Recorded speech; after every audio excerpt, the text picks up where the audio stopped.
করলে গ্রহণযোগ্য হবে না, বলছেন জিএম কাদের। সাদা পাথরের মতো জাফলংয়েও পাথর লুট, প্রশাসনের অভিযান।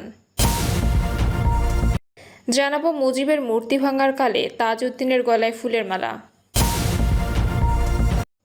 এবং সর্বশেষ জানাবো ক্লাসরুমে আপত্তিকর ভিডিও, মাদ্রাসার 4 শিক্ষার্থী বহিষ্কার। শুনছিলেন সংবাদ শিরোনাম, এবারে বিস্তারিত। আওয়ামী লীগকে বাদ দিয়ে নির্বাচন করলে গ্রহণযোগ্য হবে না, বলছেন জিএম কাদের। আওয়ামী লীগকে বাদ দিয়ে নির্বাচন করলে তা গ্রহণযোগ্য হবে না বলে মনে করেন জাতীয় পার্টির চেয়ারম্যান জিএম কাদের। তিনি বলেছেন, আওয়ামী লীগ যখন জামাত ইসলামীকে রাজনীতিতে নিষিদ্ধ ঘোষণা করেছে আমি তার প্রতিবাদ করেছি। একইভাবে এখন বলছি, আওয়ামী লীগকে বাদ দিয়ে নির্বাচন করলে তা গ্রহণযোগ্য হবে না। জাতীয় পার্টির চেয়ারম্যান বলেন, আমার এবং আমাদের নেতাকর্মীদের বিরুদ্ধে অনেকগুলো মিথ্যা হত্যা মামলা দেওয়া হয়েছে। মিথ্যা মামলায় যাদের গ্রেপ্তার করা হয়েছে তাদের জামিন দেওয়া হচ্ছে না। তিনি বলেন, একজন দোষীকে শাস্তি দিতে 10 জন নিরাপদ মানুষকে শাস্তি দিচ্ছে।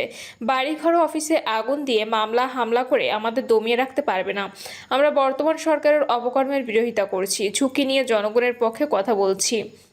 সরকারের জুলুম নির্যাতনের ভয়ে আমরা থেমে যাব না। সম্প্রতি লাঙ্গল প্রতীক চেয়ে ইসিতে আবেদন করেছে জাতীয় পার্টির আরেক অংশ। সেই প্রসঙ্গ টেনে জিএম কাদের বলেন, আমাদের লাঙ্গল অন্য কাউকে দিতে চাইলে আমরা রাজপথে আন্দোলন করব।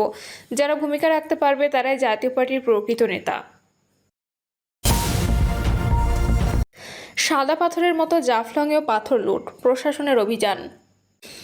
সিলেটের কোম্পানিগঞ্জে সাদা পাথর লুটপাটের পর এবার জাফলংয়েও চলছে পাথর লুটের মহোৎসব। গত কয়েকদিন ধরে দিনে ও রাতে পিয়াইন নদীর তীর কেটে নিয়ে পাথর উত্তোলন করছে পাথর লুটেরা। জাফলং 0 পয়েন্ট এলাকা থেকে এরই মধ্যে বড় বড় পাথর তুলে নিয়ে যাওয়া হয়েছে। এমন পরিস্থিতিতে ক্ষোভ জানিয়েছেন পর্যটকরা। তবে প্রশাসনের দাবি, পাথর লুট ঠেকাতে টহল বাড়ানো হয়েছে। আরেক পর্যটন কেন্দ্র সাদা পাথর প্রকাশ্য লুটপাটে অনেকটা মরুভূমিতে পরিণত হয়েছে। এদিকে পাথর লুটপাট বন্ধে জাফলংয়ে অভিযান চালিয়েছে সিলেট জেলা প্রশাসন। দুপুরে জেলা প্রশাসনের নির্বাহী ম্যাজিস্ট্রেট কলিরানী দেবের নেতৃত্বে যৌথ অভিযানে বিজিবি, আনসার ও পুলিশ সহ আইন শৃঙ্খলা রক্ষাকারী বাহিনীর সদস্যরা অংশ নেয়। অভিযানিক দলকে নদীর তীরে ভিড়িয়ে রাখা বিভিন্ন নৌকা হ্যামার দিয়ে পিটিয়ে ভেঙে ফেলতে দেখা যায়। নৌকা ভাঙার কারণে মাঝিরাও এসব স্থানে ভিড় করেন। অভিযান সংশ্লিষ্টরা বলছেন, এসব নৌকায় করে নদী থেকে অবৈধভাবে বালু ও পাথর উত্তোলন করা হয়, যে কারণে এসব নৌকা ভেঙে ডুবিয়ে দেওয়া হয়েছে। পক্ষান্তরে নৌকার মালিকরা বলছেন, পাথর উত্তোলনকারীদের প্রশাসন ও পুলিশ কিছু বলতে পারছে না, উপরন্তু উল্টো তারা টাকা পয়সা নেয়। অথচ ঘাটে ভিড়িয়ে রাখা আমাদের নৌকাগুলো তারা ভেঙে দিচ্ছে। স্থানীয় নৌকার মাঝি মোশাররফ নামের এক ব্যক্তি বলেন, আমরা কিস্তির টাকায় নৌকা তৈরি করেছি, আমার নৌকাটা ভেঙে দিচ্ছে, এখন আমি কিভাবে চলবো? যত দোষ সব গরিবের। তবে অভিযানের বিষয়ে তাৎক্ষণিক নির্বাহী ম্যাজিস্ট্রেট কলিরানী দেব কোনো মন্তব্য করেনি। প্রসঙ্গত, সিলেট সাদা পাথরে নজিরবিহীন লুটপাটের ঘটনায় তদন্তে নেমেছে দুর্নীতি দমন কমিশন। দুপুরে দুদকের একটি দল সাদা পাথর পর্যটক কেন্দ্র পরিদর্শন করে।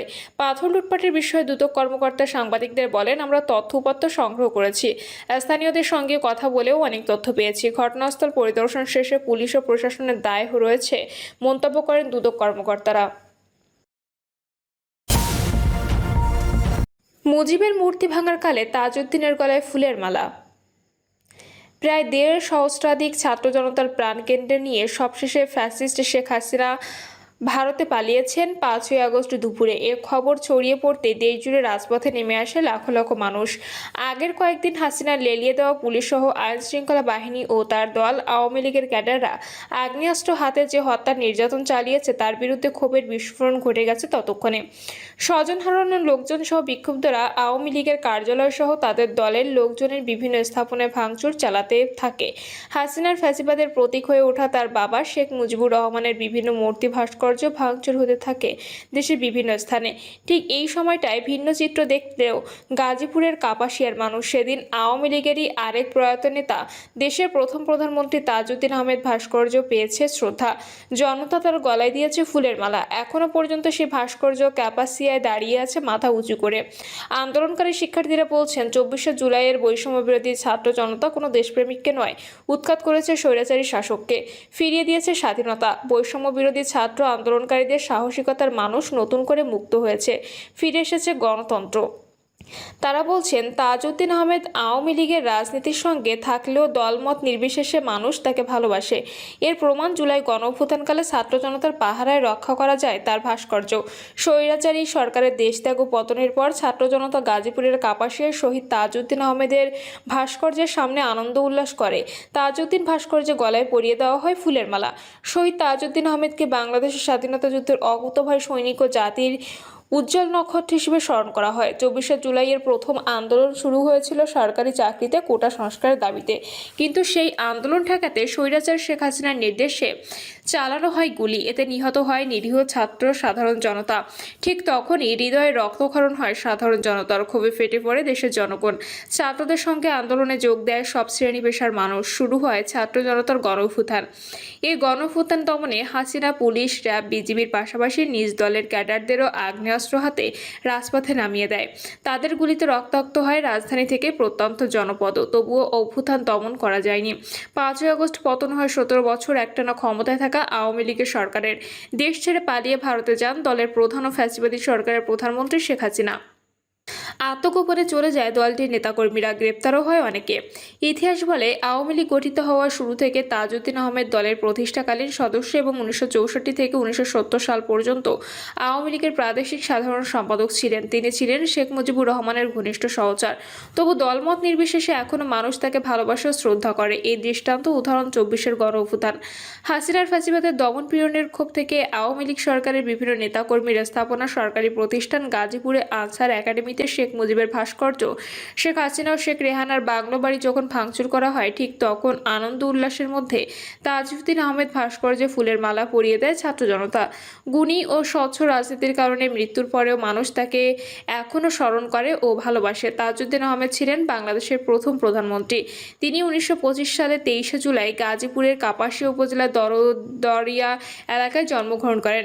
1975 সালে 3রা নভেম্বর পুরান ঢাকার কেন্দ্রীয় কারাগারে বন্দী অবস্থায় তাজউদ্দিন আহমেদকে হত্যা করা হয়। তার ছেলে তানজিম আহমেদ সোহেল তাজ আওয়ামী লীগ সরকারের সাবেক স্বরাষ্ট্র প্রতিমন্ত্রী এবং মেয়ে সিমিন হোসেন রিমি ছিলেন গাজীপুর 4 আসনের সংসদ সদস্য। তার স্ত্রী সৈয়দা জোহরা তাজউদ্দিন রাজনীতিবিদ এবং আওয়ামী লীগের আহ্বায়ক ছিলেন। আরও 2 মেয়ে শারমিন আহমদ ডিপি ও মাহজাবিন আহমদ মিমি। কাপাসিয়া এলাকার বাসিন্দা মুখলেসুর রহমান জানান, এমন রাজনীতি করা উচিত যাতে যে কোনো পরিস্থিতিতে সব শ্রেণী পেশার মানুষ দলমত নির্বিশেষে তাকে স্মরণ করে এবং ভালোবাসে। তেমনি একজন ছিলেন তাজউদ্দিন আহমেদ। তাকে মানুষ ব্যক্তি হিসেবে ভালোবাসে। তিনি একজন স্বচ্ছ রাজনীতিবিদ ছিলেন। দেশের প্রতি ছিল তার অগাধ ভালোবাসা। স্বাধীনতা যুদ্ধের সময় তিনি গুরুত্বপূর্ণ ভূমিকা পালন করেন। তার কর্মকাণ্ডে তিনি আজও মানুষের ভালোবাসায় সিক্ত। গণঅভ্যুত্থানের কাপাসিয়া শীতলক্ষা তীরে দাঁড়িয়ে ছিল এবং এখনও আছে শহীদ তাজউদ্দিন আহমেদের ভাস্কর্য। গাজীপুরে জেলা বিএনপি নেতা শাহ রিয়াজুল হান্নান বলেন, আমরা সহমর্মিতায় রাজনীতিতে বিশ্বাসী। শহীদ তাজউদ্দিন আহমেদ মুক্তিযুদ্ধকালীন বাংলাদেশের প্রথম সরকার গঠনে গুরুত্বপূর্ণ ভূমিকা রাখেন। সবচেয়ে বড় কথা, তিনি মুক্তিযুদ্ধের সময় অন্যতম সহায়ক ও গুরুত্বপূর্ণ অবদান রাখেন। তিনি একজন গুণী ব্যক্তি ছিলেন। তার সম্মান রক্ষায় আমরা এলাকাবাসী, ছাত্র জনতা তার ভাস্কর্য পাহারা দিয়ে রাখি। তিনি সবসময় আমাদের মাঝে সম্মানী ব্যক্তি হয়ে থাকবেন। প্রিয় দর্শক, এই ছিল এখনকার সর্বশেষ সংবাদ। আপডেট সব সংবাদ পেতে চ্যানেলটি সাবস্ক্রাইব করে বেল আইকনটি ক্লিক করে রাখুন।